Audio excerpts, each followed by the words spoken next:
और ख़वातीन के साथ एक मरतबा फिर बदसलूकी का सिलसिला जारी है। कागजात नामजदगी की आड़ में ख़वातीन के साथ जो बेहुरमती की जा रही है उसके ऊपर बात करनी है, उस पर आवाज़ उठानी है। और किस तरह से जो इलेक्शन कमीशन है वो पार्टी बन गया है, लेकिन इसके बावजूद भी अवामी मकबूलियत में कमी नहीं देख रहे।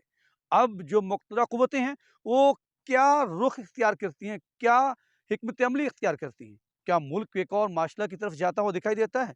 कहीं कोई बड़ा सानिया तो नहीं हो सकता? अस्सलाम वालेकुम नाज़रीन, मैं हूँ आपका मेज़बान अख़लाक़ अहमद सालिक और आप देख रहे हैं मेरा यूट्यूब चैनल। नाज़रीन, जिस तरह से हमने पिछले व्लॉग के अंदर बात की थी कि जो ख़वातीन के साथ सलूक किया जा रहा है वो एक गलीज़ मॉडल जो है वो जारी है, उसके अंदर कमी नहीं आई। जो ही ये सिलसिला करीब आता है, खौफ की ये हदें जो हैं वो उनको इस हद तक उनके हफ़ाज़ के ऊपर तारी हो चुकी हैं कि वो कुछ भी करने को तैयार हैं।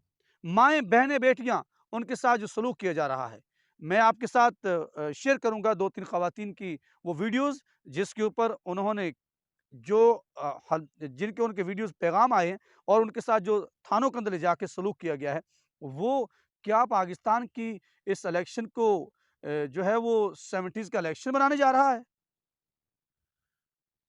और उसके साथ-साथ इलेक्शन कमीशन ने जो किरदार अदा किया है, जब जजेस काबू में नहीं आ रहे, तो फिर क्या है कि एक हिकमत अमली अपनाई गई कि इलेक्शन कमीशन जो है उसको यक्के के तौर पर छुपा के रखा गया था।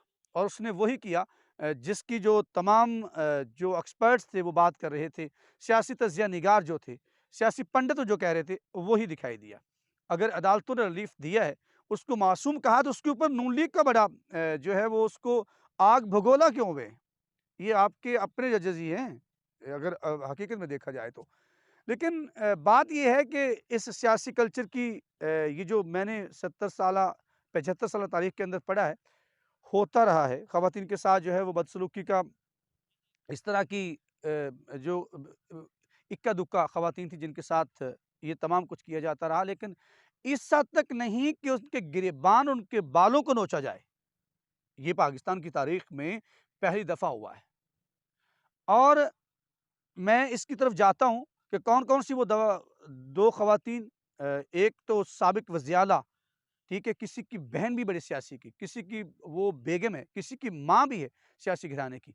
तो उसका जो बयान सामने आया, जो उसके साथ बदसलूकी की गई, उनसे जो छीनने की कोशिश की गई, वो आपके साथ शेयर करेंगे। उससे पहले हम बात करते हैं कि इलेक्शन कमीशन का जो किरदार है, जो अदा किया है, जिसके ऊपर मैं ये नहीं कहता कि वो एक बड़ा उसको मैं कोई हिमायत कर रहा हूँ, लेकिन ये बातें उसकी पहले थी कि ये इलेक्शन कमीशन बाकायदा एक जमात के खिलाफ जो है बाकायदा एक पार्टी बनकर, कैंपेन बनकर उसके खिलाफ फैसले लेके आ रहा है, जो उस वक़्त कहा जा रहा था कि नहीं, वो शख्स जो है वो अब इक़्तिदार को बचाने के लिए इस तरह के हरबे इस्तेमाल करे। जिस तरह साइफ़र एक पलंदा था, झूठ का, फिर ये खाली कागज़ था, वो उससे बनकर फिर क्या हुआ, तो कि साइफ़र जो है वो सीक्रेट बन गया, पाकिस्तान की सार्मियत का एक इश्यू बन गया।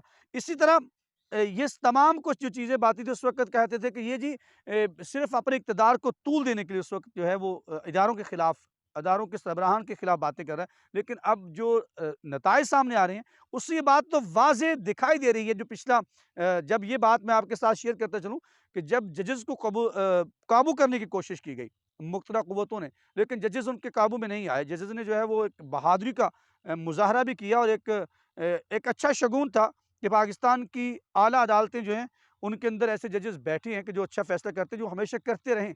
दबाव का शिकार अदलिया दिखाई देती है, ये एक वाज़ेह इसकी मिसालें मौजूद हैं। क्योंकि जिस तरह की ये सिचुएशन बनी हुई है, यूँ महसूस होता है कि ये इलेक्शन नहीं है, ये शायद किसी मकबूज़ा इलाके की जो है वहाँ पे एक जंग छिड़ गई है, और वहाँ की जो मज़लूम कौम होती है उसके ऊपर जिस तरह से बर्बरियत का मुज़ाहरा किया जाता है, सियासी एक जमात के ऊपर इस तरह का ख़वातीन के साथ वो सलूक किया जा रहा है, जो जंगी जराइम इंटरनेशनल लेवल पे होते हैं, इस तरह की जराइम दिखाई देते हैं इस इलेक्शन की आड़ के अंदर आकर, इस अवाम के साथ, इस कौम की बेटियों और माँओं के साथ।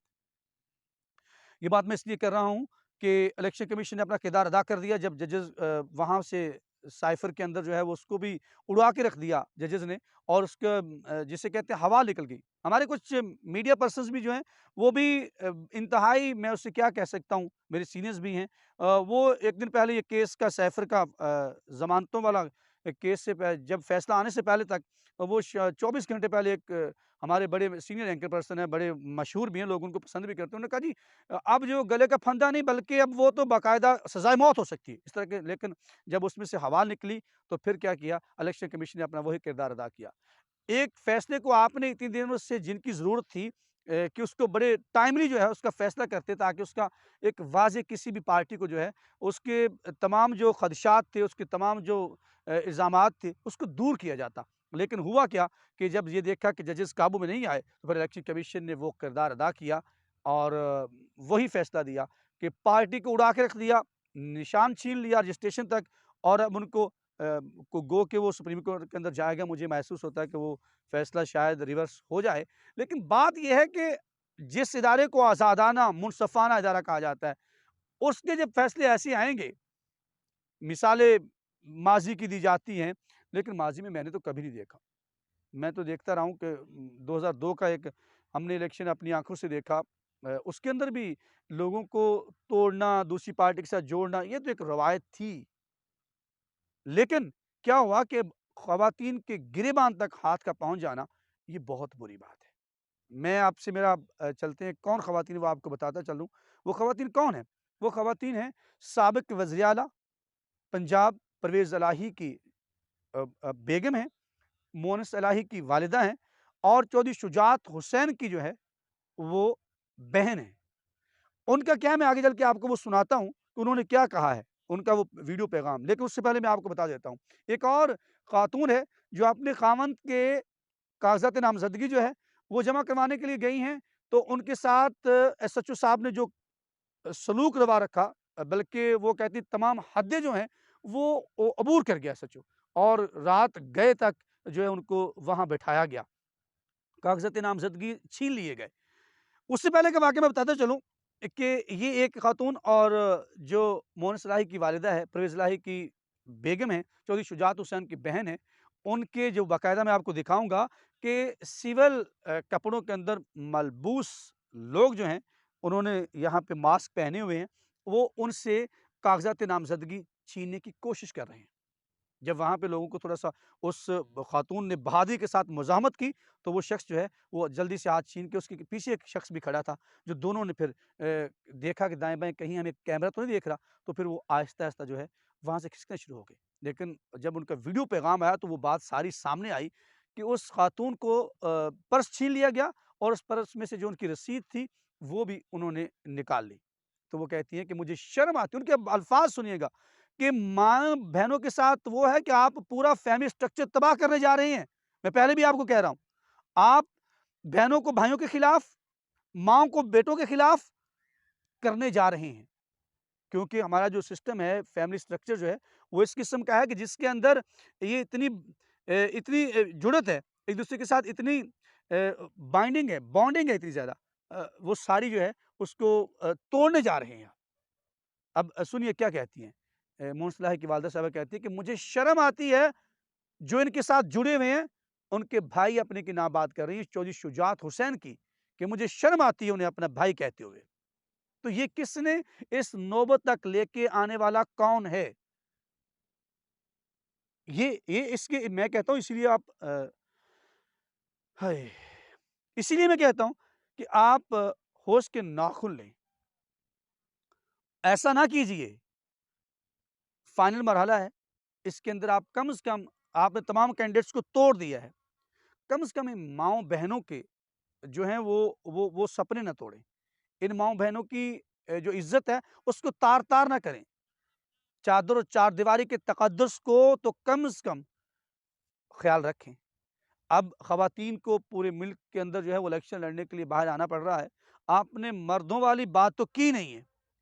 अब मैं अगर बात यहाँ पे कहूँ तो ये बहुत ही तारीख़ जो है इसको लिखेगी और एक बदनुमा दाग होगा हमारी तारीख़ के अंदर कि जिस तरह से औरतों के साथ ये सलूक किया जा रहा है। अगर कोई शख्स बात करता है तो उसकी ज़बान बंदी का भी बंदोबस्त किया जाता है। मैं आपको बताता चलूँ कि ये ख़वातीन के साथ है और इसके साथ-साथ एक और मैं चीज़ आपके साथ शेयर करता चलूँ जो हमारे सोर्सेस से हम तक पहुँची है।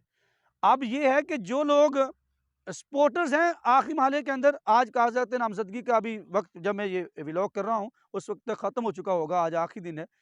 तो उसके बाद कहते हैं कि फिर एक ऑपरेशन होगा कि सपोर्टर्स जो मोहल्ले के लेवल के ऊपर जो हैं, उनको के साथ जो सलूक है, उनकी पकड़-धकड़, एक कारकुन के साथ जो थोड़ा-सा किसी भी पार्टी से जो है वो एक ख़ास पार्टी, किसी पार्टी से नहीं, एक ख़ास पार्टी से अगर वो अपनी उनको शुबा भी हो जाएगा कि ये शख्स कहीं वोट ना डाल दे। खौफ है अवाम से, खौफ़े खुदा कीजिए, अवाम से खौफ ना खाइए। आप जिस तरफ लेके जा रहे हैं, अल्लाह ताला ना करे एक इस वक़्त अज़ानें होने का वक़्त हो रहा है। मैं अल्लाह ताला से ये 100 बार माफ़ी माँग के ये कह रहा हूँ कि आप किसी साने की तरफ ना ले जाएँ।